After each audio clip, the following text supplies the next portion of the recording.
Who was the violinist Heinrich Wilhelm Ernst? Ernst is remembered in history as one of the great violin virtuosi of all time, often referenced as Paganini's greatest successor. But where did he come from? Well, he was born on the 6th of May 1814 in Moravia. Moravia is a historical region in the east of the Czech Republic. And there are a few maps that show where this region is, depending on the time period that we look at.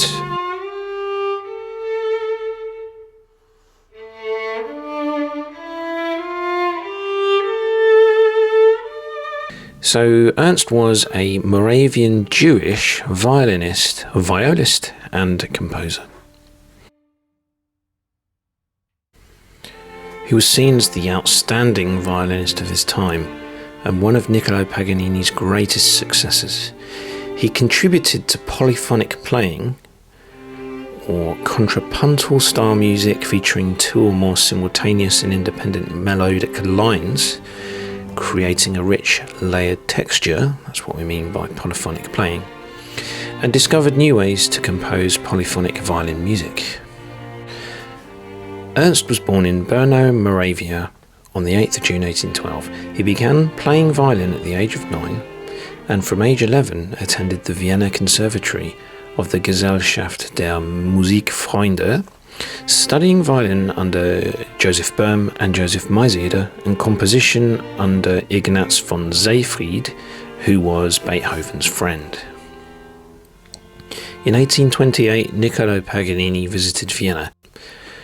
Ernst heard him and was deeply impressed by his violin playing. It is said that Ernst then played for Paganini, who predicted a brilliant career for him. He heard Paganini again in Vienna 3 years later and soon abandoned his studies after disciplinary action against him for unauthorized absence. Indeed, Paganini gave 14 concerts in Vienna and Ernst attended many of these to observe the master at work. In 1828, when he first heard Paganini play, Ernst was 14 years old, an experience which transformed his life. He then proceeded to follow the great Italian virtuoso on his travels, absorbing the special features of his technique through close observation, and eventually impressed him by being able to play by ear as yet unpublished works that Paganini was featuring in his programs. When Ernst met Paganini in Frankfurt in the spring of 1830 and gave a concert where he played Paganini's Nel cor più non mi sento with an accuracy that stunned both the audience and Paganini himself, Paganini then became a little bit worried. This work, as with most of Paganini's compositions, was unpublished at that time, which meant that Ernst must have learned it by ear at Paganini's concerts. So this gives you an idea of his genius. Some days after Ernst visited Paganini, who was sitting composing on his guitar, Paganini immediately rose up, threw the manuscript under the bedsheet and said that he had to protect his composition not only from Ernst's ears but also his eyes. In the following years, Ernst made several tours through France. When he heard that Paganini was to play concerts in Marseille in January 1837, he went there to hear his master again. Ernst was determined to learn the secrets of Paganini's complex technique. With help from relatives of his secretary, he rented a room next to Paganini's and hid there day and night, listening to Paganini rehearse and writing down what he heard. That must have been difficult because Paganini did not much practice during his tours, and when he did, he used a mute. In 1837, when he'd finally appeared in concert with Paganini in Marseille, critical opinion agreed that Paganini surmounted the greater range of technical difficulties, but Ernst played with greater feeling. So the critics were comparing the two performers in France. Perhaps out of respect for Paganini, Ernst later composed his own set of variations on the theme Carnival de Venise, which he often played at the end of his concert. He also used scordurata, a tuning of a string instrument that is different from the normal standard tuning. In other words, he detuned his violin in the same manner as Paganini's variations. This piece was popular among Ernst's audiences and became his signature. At the age of 18, he'd settled in Paris, where he made his official concert debut in 1831 and became friendly with the composer-pianist Stephan Heller, who collaborated with him on a set of jointly composed pieces, the Pensée fugitive for violin and piano. Ernst left Paris in 1838. For the next 20 years, Ernst lived the life of an itinerant virtuoso, building a reputation as one of Europe's greatest violinists and befriending Berlioz, who conducted him in Harold in Italy in Brussels, and also meeting Mendelssohn and Joseph Joachim. Ernst also played the viola. He performed the solo of Berlioz's Harold in Italy many times, including under the direction of the composer himself in 1842. He travelled as far afield as Moscow, Riga, and eventually London, which he first visited in 1843. It was in London that he settled in 1855, and he continued to perform there regularly until the early 1860s. In London, Ernst joined the Beethoven Quartet Society and played Beethoven string quartets with Joseph Joachim, Heinrich Wieniawski and Carlo Alfredo Piatti. He spent the last 7 years of his life in Nice composing works including the polyphonic studies, the Othello Fantasy and the Concerto Pathétique.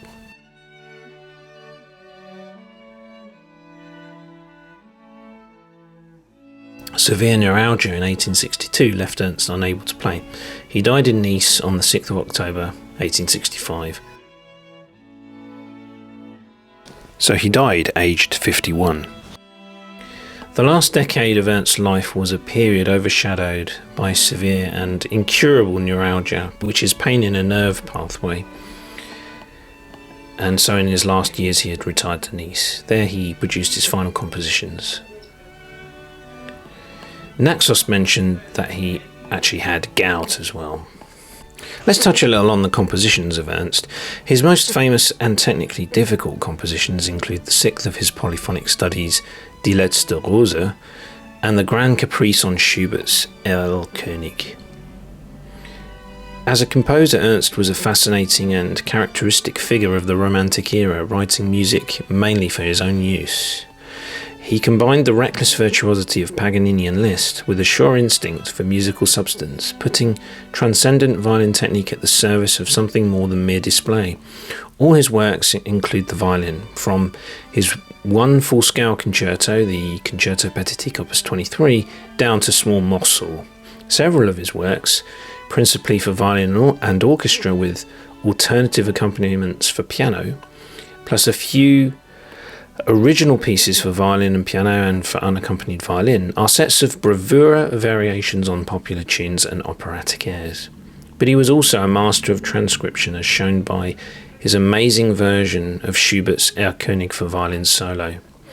And his last work, the Sechs mehrstimmige Etüden, 6 polyphonic studies, displays an almost Bachian concern with contrapuntal effect on a single instrument. I've quoted there from the Hyperion Records article, which I shall leave in the description box. Even in an age noted for its dazzling pyrotechnicians, Heinrich Ernst was virtually in a class of his own, as anyone who has attempted his finger-breaking solo set of variations on the Last Rose of Summer will surely testify. Most of his music has remained on the outer fringes of the repertoire, though. And there is an interesting online master's thesis PDF written by a master's student that I will leave in the description that suggests that Ernst also developed the use of left-hand pizzicato and harmonics in the violin playing technique, building on top of what Paganini had already accomplished. What is his legacy? Well, he's remembered in history as one of the great violin virtuosi of all time, often referenced as Paganini's greatest successor. Heinrich Wilhelm Ernst was one of the few musicians from the first half of the 19th century to have challenged the supremacy of Paganini as the leading violinist of the time. As a virtuoso violinist, the Moravian Heinrich Wilhelm Ernst was a legend in his own lifetime. He died before the era of sound recording, and his personal wizardry and magnetism can only dimly be recaptured in the written testimony of his contemporaries. Yet to a significant extent it lives on in his own works for his instrument, for he was a composer who significantly extended the boundaries and meaning of bravura technique. Unfortunately, Ernst has long been the preserve of violin specialists only, unjustly, considering his quality as a musical thinker. As a composer, Ernst combined the reckless virtuosity of Paganini and Liszt with a sure instinct for musical substance, putting transcendent violin technique at the service of something more than mere display. This is Hyperion Records. And there is also an international violin competition in Poland in his honour called the Ernst and Szymanowski International Violin Competition.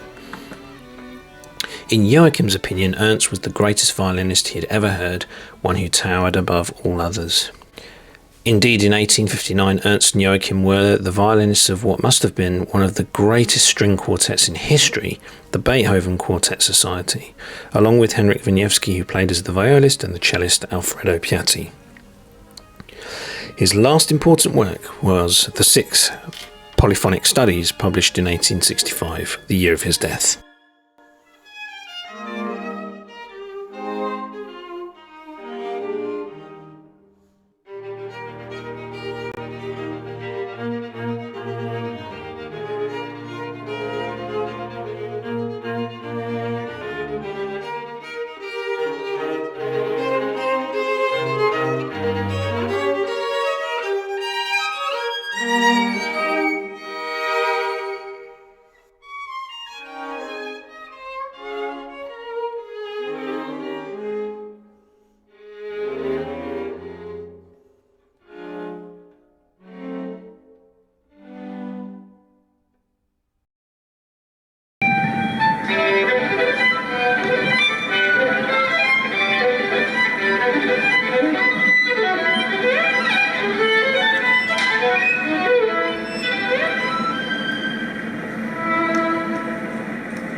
I conclude this video with a few words from Henry Roth's book, Violin Virtuosos from Paganini to the 21st Century.